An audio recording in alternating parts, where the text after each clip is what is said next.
Yes, back in spring 22, I received a letter from my GP through the post asking if I'd be willing to participate in a Galleria trial organised by King College London, who are running a cancer preventative trial and with Cancer Research UK. I agreed, and this was then followed by a letter inviting me to take part in research into a new blood test that could detect cancer early. It was going to be organised by the company called Grail Bio UK Limited in partnership with NHS England and King's College London. The study involved giving a blood sample at a mobile clinic and filling out surveys about your health. The research was to help them to understand if the Galleria test works well in the NHS and to find cancer early when it is much easier to treat. Half the people in the test were in the test group, and the other half were in the control group. You had a 50-50 chance of being in either group. I accepted the invitation and filled in the consent forms. I was then invited to an appointment booked by me to a mobile unit in our local supermarket car park. Blood sample was taken, and I put my health details onto a tablet. In spring 23 and 24, I was invited again to attend, and that was by email, for another blood sample and repeating my questions on the health, see if there's any changes. The only change in 24 was they changed the supermarket car park. After each session, I was sent a letter saying that I would not receive a test result, which meant one of two things. You were put into the control group and your blood was being safely stored, or your blood was tested using the Galleria test and the test did not find any cancer signal. If cancer signal had been found, I was actually unclear what would have followed, but I've no doubt I would have been checked upon and it would have been taken forward. I actually come from a family that's absolutely riddled with cancer. And in fact, I've been a cancer patient. I had a routine mammogram back in August 18, and I would not be sitting here now if I'd not had that routine examination. That resulted in a lumpectomy, chemotherapy, for which I lost every hair on my body.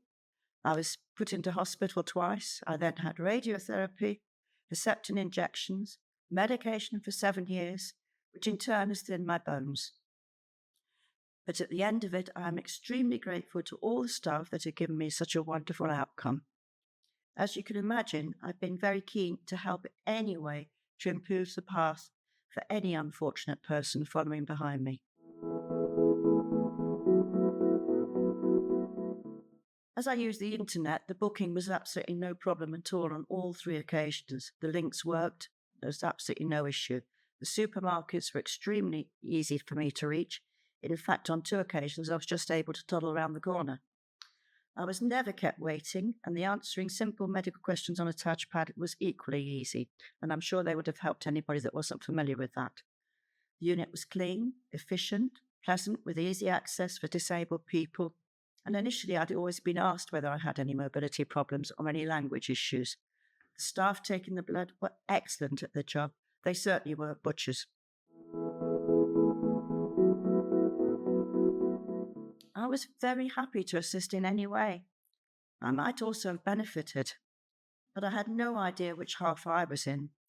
So was I in the control group, or was there actually no sign of cancer?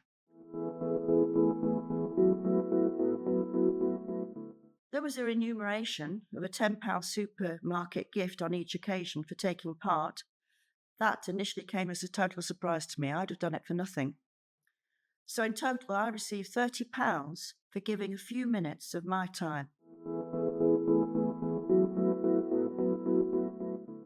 Judging by the length of time that the trailer was in the supermarket, I would suggest that it had been a very good take-up from the local people. Talking to folks in the area, it had been a very common route. Nobody could just turn up uninvited in year 1, 2, or 3. You've had to have that initial letter from your GP. Talking to staff on my last visit, they'd really lost only folks through natural wastage.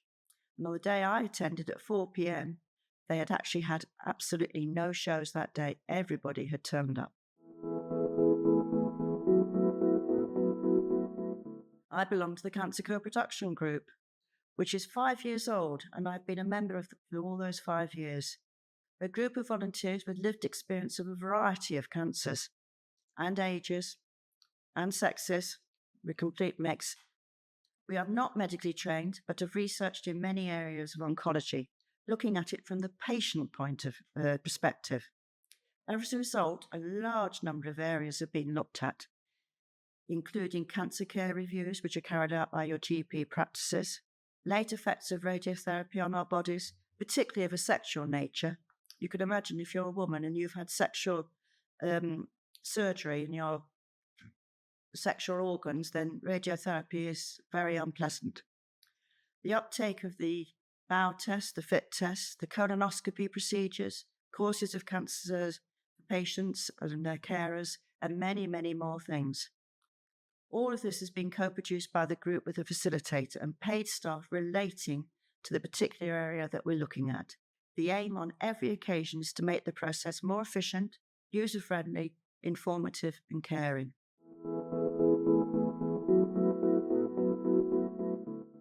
Every one of us has benefited from medical research that has been carried out in the past. In order for this to keep happening, we need to be prepared to put ourselves forward.